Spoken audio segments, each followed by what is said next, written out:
নমস্কার, রাধারানী হেসেলে আবারও সবাইকে স্বাগত। আজকের আমি দারুণ স্বাদের এই কচু বাটা মানে কচুর ভাপা বা কচুর ভর্তাও বলতে পারেন। মান কচু বাজার থেকে নিয়ে এসেছিলাম, কিছুটা খেয়েছি ঝোল করে, আর ছিল অল্প একটু। তাই ভাবলাম কি করি, আজকের এই ভর্তাটা বানাই। তার জন্যে আমি নিয়েছি অল্প একটু কচু। প্রথমে আমি এই গ্রেটারের সাহায্যে কুড়ে নিয়েছি এইভাবে।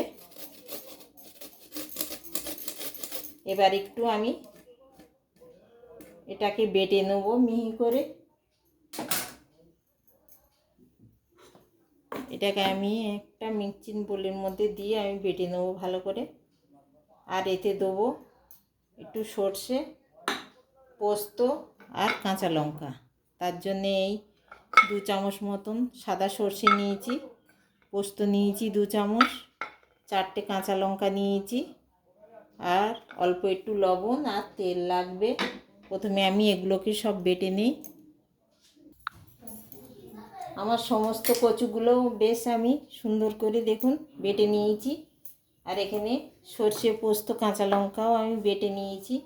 এবার যেটা করব, আমি প্রেসার কুকারে কিছুটা জল দিয়ে আমি একটা ছোট্ট প্রেসার কুকার বসিয়ে দিয়েছি। আর এরকম একটা টিফিন বক্স নিয়েছি। সমস্ত বাটার মিশ্রণগুলো আমি টিফিন বক্সের মধ্যে দেবো।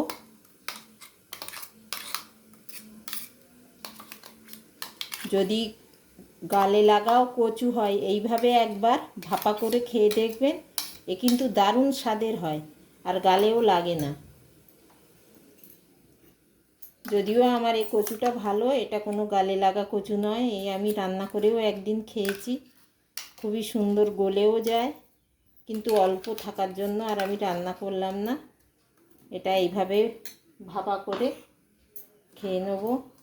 আমি অল্প একটু লবণ দিয়েছিলাম বাটার সময়, আবারও একটু দিয়ে দিলাম পরিমাণ মতন। অল্প একটু চিনি দিয়ে দেবো আমি, এই ছোটো চামচের 1 চামচ। আর দেবো কিছুটা তেল, সর্ষের তেল দিয়ে আমি এগুলো খুব ভালোভাবে মিশিয়ে নেব।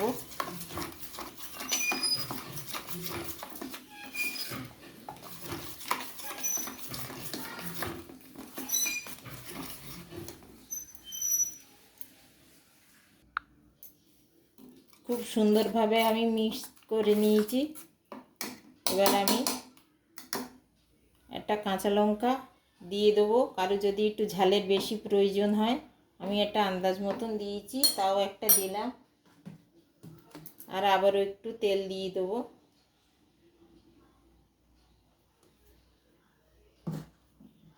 দিয়ে আমার জলটা প্রায় গরম হয়ে গেছে। এবার এরকম একটা আমি প্লেট ভিতরে বসিয়ে দেবো, দিয়ে ওর উপরে আমি বক্সটা মুখ লাগিয়ে 20-25 মিনিটের জন্য ভাপা হতে দেব।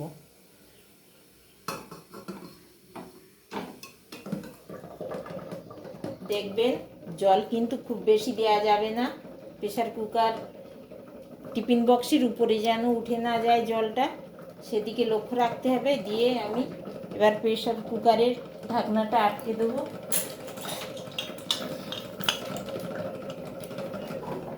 আমি রাবারটা খুলে নেব, নিয়ে প্রেসার কুকারের মুখটা আটকে দেবো। দিয়ে এটা আমি 20 থেকে 25 মিনিট, এটা কিন্তু দারুণ স্বাদের হয়। একবারও হলেও এইভাবে কচুর ভাপা করে খেয়ে দেখবেন।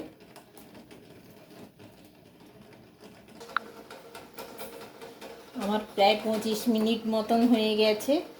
এবার আমি গ্যাসটাকে অফ করে দিয়ে কিছুক্ষণের জন্য ঠান্ডা হতে দেবো।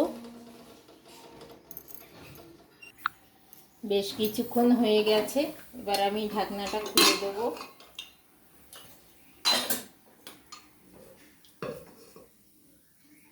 হ্যাঁ, বেশ হাত দেওয়া যাচ্ছে, ঠান্ডা হয়ে গেছে।